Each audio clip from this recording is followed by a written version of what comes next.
suis devant les temples d'Angkor au Cambodge, je te montre, c'est juste là, derrière moi. Demain je vais à Singapour, ma vie tient dans un petit sac comme ça là qui est sur mon dos. Je voudrais dans cette vidéo te donner tous mes secrets de voyage, tout ce que j'ai appris en voyageant pendant des mois, seul, à l'autre bout du monde, dans les endroits que je connais pas du tout, et surtout en voyageant complètement au jour le jour, en réservant mes hôtels pour le soir même, en réservant mes billets d'avion pour le lendemain, et aussi te donner mon avis sur le fait de voyager sans argent.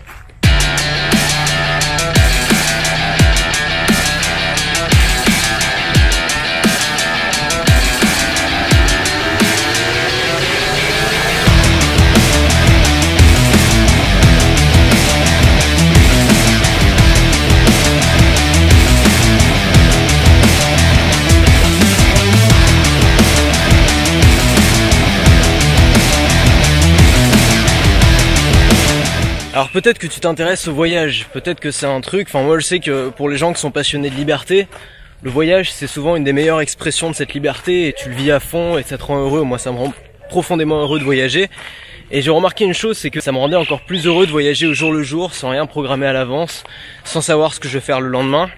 Et je me dis, bah c'est finalement un truc que peu de gens font aujourd'hui, alors que c'est de plus en plus facile de le faire et ça a jamais été si facile de le faire. Et pourtant la plupart des gens continuent à programmer leur voyage longtemps à l'avance, à réserver longtemps à l'avance. Et aujourd'hui, j'aurais donné quelques astuces pour pouvoir voyager au jour le jour comme moi. Alors généralement, quand on réserve ses voyages longtemps à l'avance, c'est qu'on a envie de profiter.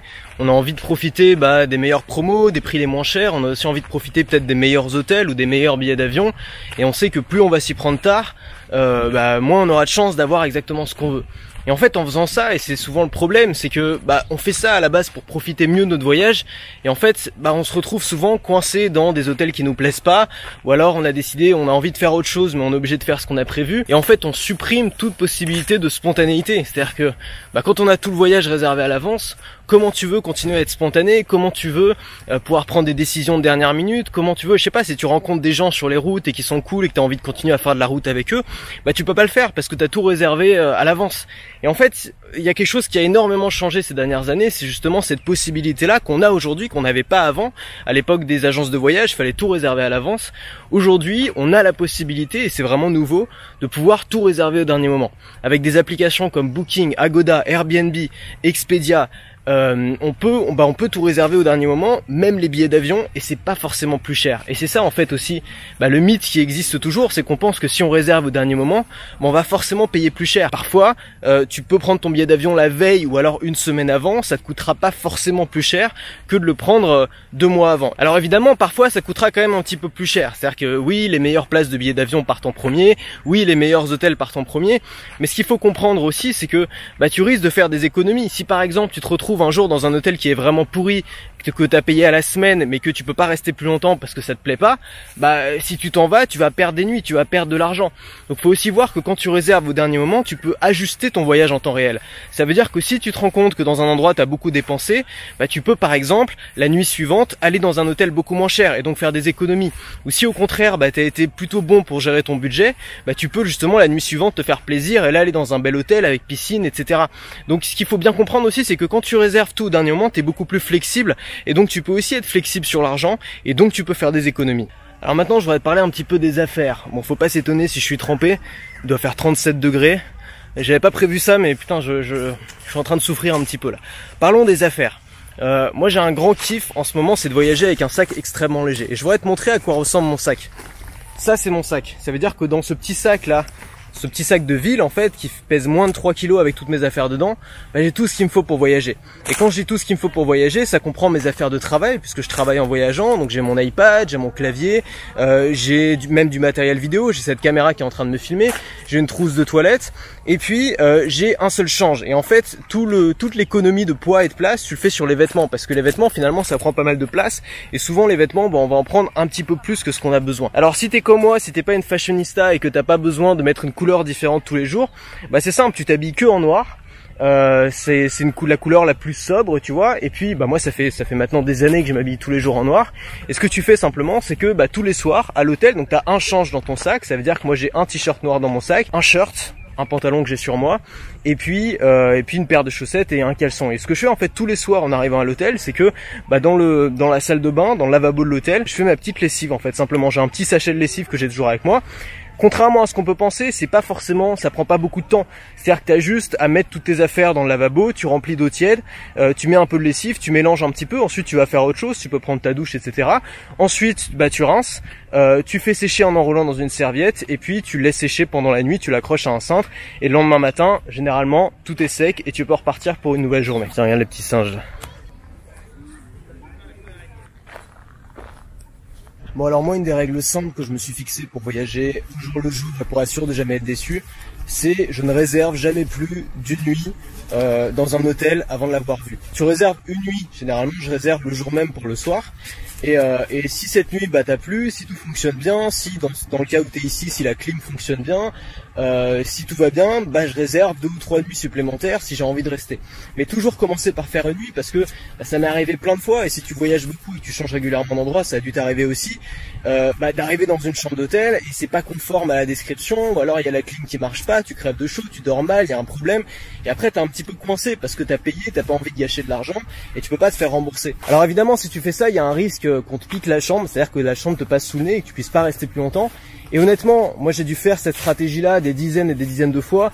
Ça m'est peut-être arrivé 2 ou 3 fois que je puisse pas rester parce que la chambre était complète le lendemain. Donc généralement, si tu peux réserver le jour pour le soir même une chambre d'hôtel, bah, tu pourras réserver le soir pour le lendemain si tu as vu que la chambre était conforme.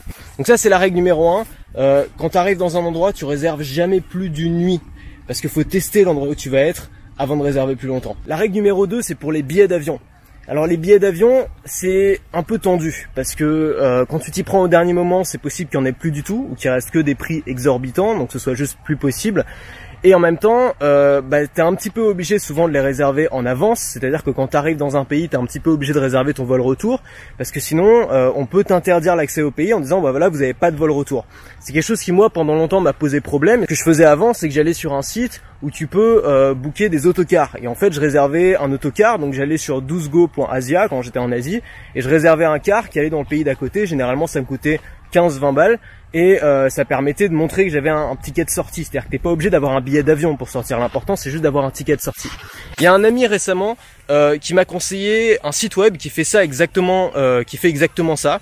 Ça s'appelle onewayfly.com et onewayfly.com, bah, son business model c'est simple, c'est tu payes, je crois que c'est $19, quelque chose comme ça, et il te crée un billet d'avion virtuel, une sorte de billet d'avion où il t'achète en fait un billet d'avion de sortie, ce qui te permet d'arriver et d'avoir un billet à montrer. Donc c'est un bon plan. Et ça permet de casser un petit peu ce truc de t'es obligé de prendre ton billet retour. Prendre son billet retour c'est pénible, moi c'est un truc que je faisais à l'époque, sauf que voilà, je me disais tiens je vais rester 3 semaines dans ce pays, et puis au bout de 2 semaines j'avais envie de rentrer, ou alors j'avais envie de changer de pays, ou alors j'avais envie de rejoindre un pote autre part, et j'étais complètement coincé. Alors ce que je te conseille de faire, si tu veux vraiment réserver tes billets à l'avance pour payer moins cher, réserve le billet aller à l'avance, parce que ça t'es à peu près sûr de quand tu vas partir. Mais je te déconseille de réserver ton billet retour, parce que si tu réserves ton billet retour, ensuite tu vas être coincé, tu vas être obligé de repartir du même endroit. Peut-être que sur place tu auras envie de bouger, peut-être que tu auras envie de changer de pays.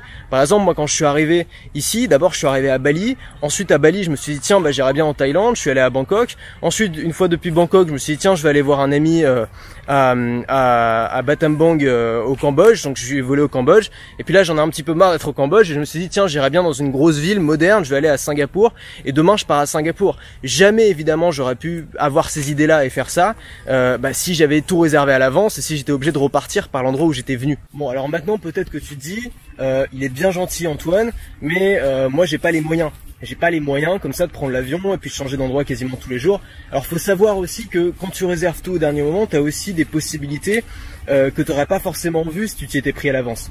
Par exemple, j'ai découvert que je pouvais avoir un vol Siem Reap Singapour pour moins de 100 €, vol direct. Et ça, c'est quelque chose, je pensais que ça coûtait beaucoup plus cher à la base. Donc tu peux trouver des bons plans aussi si tu t'y prends, si tu restes flexible et que tu regardes un petit peu. Tu as plein de comparateurs de vol pour trouver des billets pas chers. Maintenant, je voudrais qu'on parle un petit peu d'argent parce que il y a une mode récemment, enfin il y a pas mal de gens qui ont testé ça et j'ai trouvé ça super intéressant, qui ont testé le voyage sans argent, qui ont testé de voyager, je sais pas, voyager en Europe ou même parfois voyager dans des pays lointains sans argent, c'est-à-dire bah en se débrouillant un petit peu pour manger chez l'habitant, pour faire du stop, etc.